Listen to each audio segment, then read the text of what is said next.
আমাদেরকে রিমান্ডে নিলে ব্যাপক টর্চার, ঝুলাইয়া গরু ছাগলের মতো ঝুলাইয়া কারেন্টের শক দেয় এবং সিনিয়র জুনিয়র নাই গরুর মতো হাত পাও বাইন্দা পিটাইতেছে।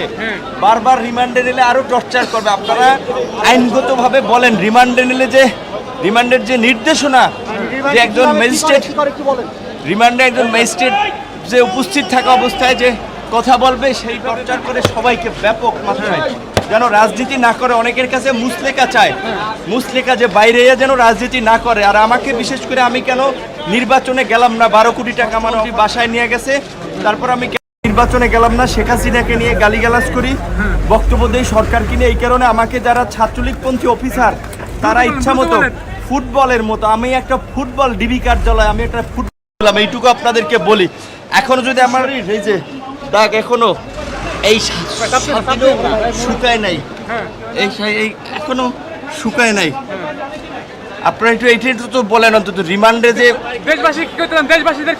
আমরা এই সরকারের পতন ছাড়া আমাদের বাঁচার এবং জাতির মুক্তির পথ নাই। সরকার পতন না হওয়া পর্যন্ত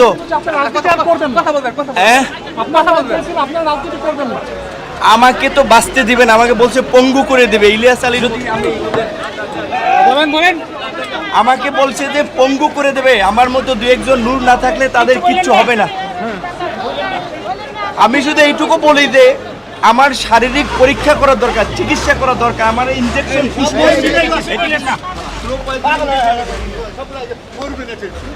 রিমান্ডে নিলে ব্যাপক টর্চার, ঝুলাইয়া গরু ছাগলের মতো ঝুলাইয়া কারেন্টের শক দেয় এবং সিনিয়র জুনিয়র নাই চট থাপ্পড় গরুর মধ্যে হাত পাও বাইন্দা পিটাইতেছে।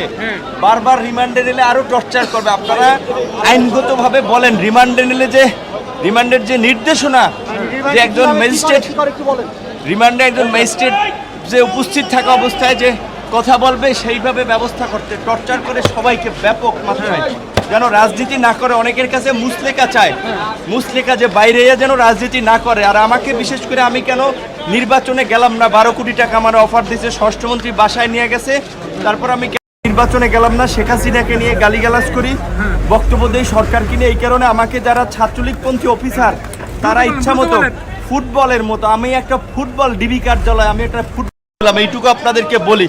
এখনো যদি আমার সমস্ত শরীর এই যে দাগ এখনো এই শুকায় নাই, এই এখনো শুকায় নাই। আপনারা একটু এইটা তো বলেন অন্তত রিমান্ডে যে আমরা এই সরকারের পতন ছাড়া আমাদের বাঁচার এবং জাতির মুক্তির পথ নাই। সরকার পতন না হওয়া পর্যন্ত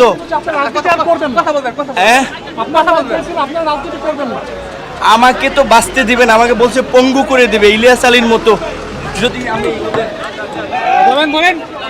আমাকে বলছে যে পঙ্গু করে দেবে, আমার মতো দু একজন নূর না থাকলে তাদের কিচ্ছু হবে না। আমি শুধু এইটুকু বলি যে আমার শারীরিক পরীক্ষা করা দরকার, চিকিৎসা করা দরকার, আমার ইনজেকশন